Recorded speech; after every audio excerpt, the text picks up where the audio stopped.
Hello friends, welcome to Bismi சமையல். இன்னைக்கு நம்ம எல்லாருமே டெய்லி லைஃப்பில் யூஸ் பண்ணுற மாதிரியான ரொம்ப புதுசான கிச்சன் டிப்ஸ் மற்றும் வீட்டு குறிப்புகள் தான் பார்க்க போகிறோம். ஸோ வீடியோக்குள்ளே போகிறதுக்கு முன்னாடி நம்ம சேனலை நீங்கள் ஃபர்ஸ்ட் டைம் பார்க்குறீங்கன்னா மறக்காமல் சப்ஸ்கிரைப் பண்ணிவிட்டு பக்கத்தில் இருக்க பெல் ஐக்கானில் ஆப்ஷன் ஆலும் கிளிக் பண்ணிக்கோங்க. இப்போ நம்ம ஃபர்ஸ்ட் டிப் என்னங்கிறத பார்க்கலாம். நம்ம எங்கேயாவது வெளியூருக்கு போகிறோம், ட்ராவல் பண்ணுறோம் அப்படின்னா நமக்கு தேவையான எண்ணெய், ஷாம்பு எல்லாத்தையும் பேக் பண்ணி எடுத்துகிட்டு போவோம் இல்லையா? ஸோ அப்படி நம்ம கொண்டு போகும்போது இந்த எண்ணெய் பாட்டிலில் இருந்து எண்ணெய் லீக் ஆயிருமோ, எண்ணெய் வெளியில் வந்துட்டால் பக்கத்தில் இருக்க ட்ரெஸ்ஸு மற்ற பொருட்கள்லாம் ஃபுல்லாக ஒட்டிடுமோங்கிற டென்ஷன் நமக்கு இருந்துக்கிட்டே இருக்கும். ஸோ இந்த எண்ணெய் பாட்டிலை நீங்கள் எவ்வளோ ஆட்டினாலும் சரி, நல்லா கவுத்தி போட்டாலும் சரி, ஒரு சொட்டு எண்ணெய் கூட வெளியில் வராத அளவுக்கு இதை எப்படி பக்காவாக பேக் பண்ணுறதுன்னு பார்க்கலாம். இதுக்கு நம்ம யூஸ் பண்ண போகிறது பார்த்தீங்கன்னா பலூன் தான். இவ்வளோ பெரிய பலூன் உங்களுக்கு தேவைப்படாது, இதை விட சின்ன சைஸாக இருந்தாலும் போதும். என்கிட்ட இதை தான் இருக்குன்றதுனால நான் இதை யூஸ் பண்ணியிருக்கேன். இப்போ இந்த பலூனில் ஒரு சின்ன போர்ஷன் மட்டும் நம்ம கட் பண்ணி எடுத்துக்கலாம். இது ஃபுல்லாக நமக்கு தேவைப்படாது. இப்போது இந்த எண்ணெய் பாட்டிலை ஓப்பன் பண்ணிவிட்டு நம்ம கட் பண்ணி வச்சுருக்க பலூனை இதோட வாய்ப்பகுதியில் வச்சு நல்லா டைட்டாக இழுத்து விட்டுட்டு அடுத்ததாக நம்ம நல்லா மூடி போட்டு டைட் பண்ணிக்கலாம். அவ்வளோதான். இந்த பாட்டில் இப்போ நமக்கு லீக் ப்ரூஃபாக இருக்கும். இந்த பாட்டிலை நம்ம எவ்வளோ குலுக்குனாலும் சரி, தலைகீழ கவுத்தி போட்டிருந்தாலுமே சரி, இதுலேருந்து ஒரு சொட்டு எண்ணெய் கூட உங்களுக்கு லீக் ஆகாது. இனி நீங்கள் டென்ஷன் இல்லாமல் ட்ராவல் பண்ணலாம். இதை நீங்கள் யூஸ் பண்ணும்போது இந்த பலூனை மட்டும் தனியாக எடுத்துட்டு மறுபடியும் இதே மாதிரி பேக் பண்ணி நீங்கள் வீட்டுக்கு எடுத்துகிட்டு வந்துடலாம். ரொம்பவே யூஸ்ஃபுல்லாக இருக்கும். கண்டிப்பாக ட்ரை பண்ணி பாருங்கள். இந்த டிப் உங்களுக்கு யூஸ்ஃபுல்லாக இருந்ததுன்னா வீடியோவை லைக் பண்ணிவிட்டு நம்ம சேனலை சப்ஸ்கிரைப் பண்ணிக்கோங்க. இப்போ நம்ம அடுத்த டிப் என்னங்கிறத பார்க்கலாம். நம்ம கடையில் போய் காய்கறி வாங்குகிறோம், இல்லை மளிகை சாமான் ஏதாவது வாங்குகிறோம் அப்படின்னா எல்லாத்தையும் ஒரு கவரில் போட்டு நல்லா முடிச்சு போட்டு கொடுத்துருவாங்க. பெரும்பாலும் இந்த கவரில் போடுற முடிச்சு லூஸாக தான் இருக்கும், ஈஸியாக அவுத்தரலாம். ஆனால் ஒரு சில சமயங்களில் முடிச்சு நல்லா டைட்டாக விழுந்துடும். அடுத்து இதை கலட்டுறதுக்கே நமக்கு ரொம்ப சிரமமாக இருக்கும். ஸோ எவ்வளோ கஷ்டமான டைட்டான முடிச்சாக இருந்தாலும் சரி, ஒரு 10 செகண்டில் ஈஸியாக கலட்டிடலாம். எப்படிங்கிறத பாருங்கள்.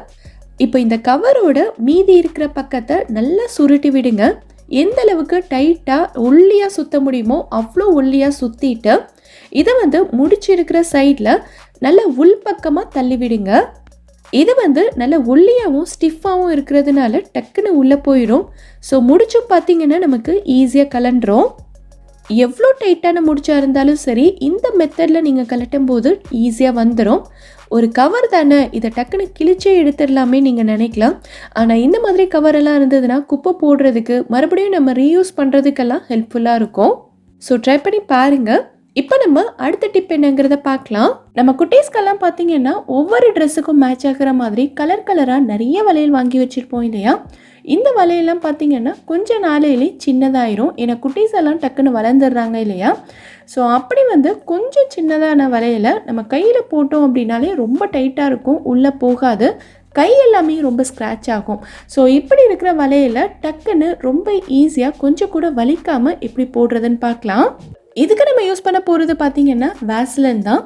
வேஸ்லின் கொஞ்சமாக எடுத்துகிட்டு கை ஃபுல்லாகவே நல்லா அப்ளை பண்ணி விட்டுக்கோங்க.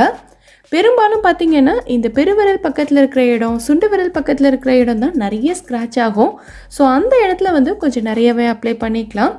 இந்த மாதிரி வேஸ்லின் அப்ளை பண்ணிவிட்டு நீங்கள் வளையல் போடும்போது வளையல் நல்லா ஈஸியாக வலிக்கிட்டு உள்ளே போகும். கையிலையும் எந்த விதமான கீறலும் இல்லாமல் ஈஸியாக போட்டுடலாம், வலிக்கவும் செய்யாது. இதுவே தங்க வளையலாக இருந்தது அப்படின்னா நம்ம தண்ணியும் சோப்பு மிக்ஸ் பண்ணி நல்லா நுரப்பொங்க தேய்ச்சிட்டு அதுக்கப்புறமா போடலாம். ஆனால் இந்த மாதிரியான வளையல்லாம் தண்ணி சோப்பெல்லாம் பட்டுச்சுன்னா டக்குன்னு வெள்ளையாயிரும், கலர் மாறிடும் இல்லையா?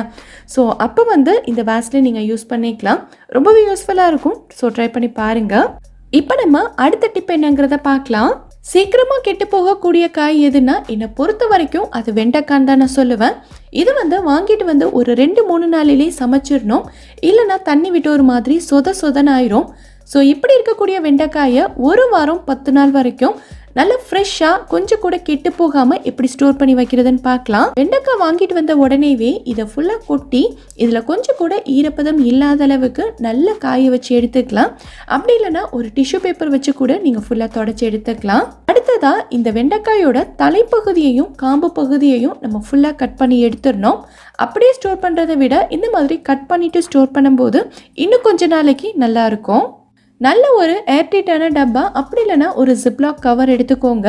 நான் இன்றைக்கி வந்து இந்த ஜிப்லாக் கவரை தான் ரீயூஸ் பண்ண போகிறேன். கடையில் சாக்லேட் வாங்கின கவர் தான். ஸோ கீழே தூக்கி போடாமல் இதை வந்து நம்ம ஃப்ரிட்ஜில் வெஜிடபிள் ஸ்டோர் பண்ணி வைக்கிறதுக்கு யூஸ் பண்ணிக்கலாம். நல்ல அகலமாக இருக்கும். அது மாதிரி நல்ல குவாலிட்டியான கவர் தான். இந்த கவரில் அப்படியே வச்சிடாமல் ஒரு டிஷ்யூவில் சுற்றி தான் வைக்க போகிறோம். நான் இன்றைக்கி ஆடி யூனிராப்ஸோட பேப்பர் ஃபாயில் தான் எடுத்திருக்கேன். டிஷ்யூவில் சுற்றி வைக்கும்போது ஏதாவது தண்ணி இருந்ததுன்னா ஃபுல்லாக அப்சர்வ் பண்ணிக்கும்.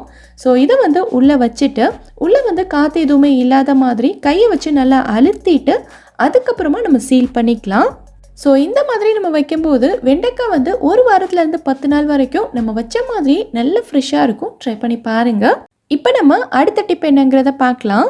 சிக்கன் குழம்பு, மட்டன் குழம்பு இல்லை பிரியாணி எது செஞ்சாலுமே நம்ம வந்து இஞ்சி பூண்டு விழுது சேர்ப்போம் இல்லையா? ஸோ நிறைய பேர் பார்த்திங்கன்னா நம்மளோட கமெண்ட்டில் இஞ்சி பூண்டு விழுது அரைக்கும் போது இஞ்சியும் பூண்டும் எந்த அளவில் சேர்த்து அரைக்கணும்னு ரேஷியோ கேட்டிருக்கீங்க. ஸோ இஞ்சியும் பூண்டும் எந்த அளவில் சேர்த்து அரைக்கணும்னு உங்களுக்கு சொல்லிடுறேன். இதுக்கு வந்து 2 விதமான ரேஷியோ இருக்குது. நீங்கள் வந்து நல்ல காரம் சாப்பிடுவீங்க, எந்த டிஷ்ஷாக இருந்தாலும் நல்ல காரசாரமாக இருந்தால் தான் பிடிக்கும் அப்படின்னா நீங்கள் வந்து இஞ்சியும் பூண்டும் சம அளவில் சேர்த்துக்கணும். அதாவது 50 கிராம் அளவுக்கு பூண்டு எடுக்கிறீங்க அப்படின்னா 50 கிராம் அளவுக்கு இஞ்சியும் எடுக்கணும். ஸோ இந்த ரேஷியோவில் கலந்து அரைச்சிங்க அப்படின்னா இஞ்சி பூண்டு விழுது வந்து நல்ல காரசாரமாக ரெசிபி வந்து சூப்பராக இருக்கும். இல்லை ஓரளவுக்கு காரமாக இருந்தால் போதும்னு நினைக்கிறவங்க இஞ்சியோட அளவை வந்து கம்மி பண்ணிக்கணும். 60% அளவுக்கு பூண்டும் 40% இஞ்சியும் இருந்தாலே போதும். ஓரளவுக்கு காரமாக ரெசிபி வந்து நல்ல டேஸ்டாகவே வரும். அதே மாதிரி இஞ்சி பூண்டு விழுதை அரைக்கும் போது தண்ணி சுத்தமாக சேர்க்கவே கூடாது. ஃபஸ்ட்டு வந்து இஞ்சியை மட்டும் மிக்ஸி ஜாரில் போட்டு நல்லா பல்ஸ் பண்ணி எடுத்துக்கோங்க.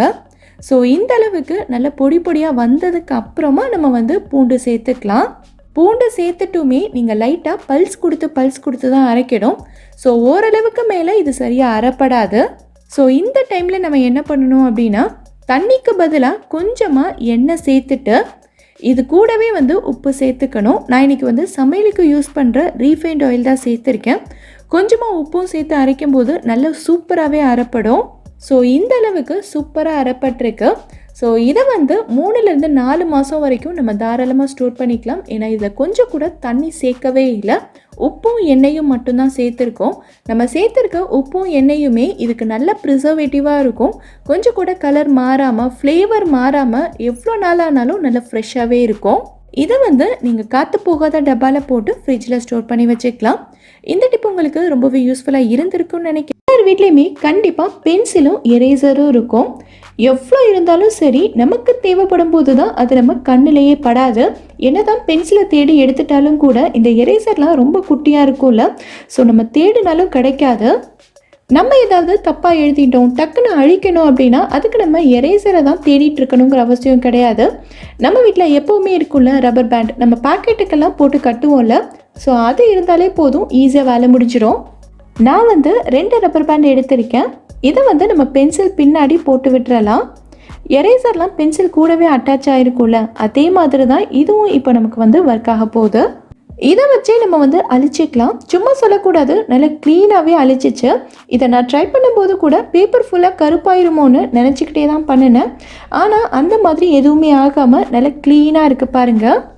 ஸோ இனி வந்து பென்சிலில் இந்த மாதிரி ரப்பர் பேண்ட் போட்டு வச்சுக்கிட்டிங்கன்னா அடுத்து நம்ம எரேசரை தேடி போக வேண்டிய அவசியம் கிடையாது. இதுவே யூஸ் பண்ணிக்கலாம். ஸோ ட்ரை பண்ணி பாருங்கள்.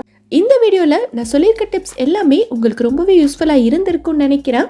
இதிலிருந்து ஏதாவது ஒரு டிப் உங்களுக்கு யூஸ்ஃபுல்லாக இருந்தாலும் மறக்காமல் எனக்கு கமெண்ட்டில் சொல்லுங்கள். இந்த வீடியோ பிடிச்சிருந்தா லைக் பண்ணுங்கள். உங்கள் ஃப்ரெண்ட்ஸ் உங்கள் ஃபேமிலி மெம்பர்ஸ்க்கு இந்த வீடியோ யூஸ்ஃபுல்லாக இருக்கும்னு நினச்சிங்கன்னா கண்டிப்பாக ஷேர் பண்ணுங்கள். மறக்காமல் நம்ம பிஸ்மி சமையலுக்கு சப்ஸ்கிரைப் பண்ணிவிட்டு பக்கத்தில் இருக்கக்கூடிய பெல் ஐக்கானில் ஆப்ஷன் ஆலும் கிளிக் பண்ணுங்கள். தேங்க்யூ.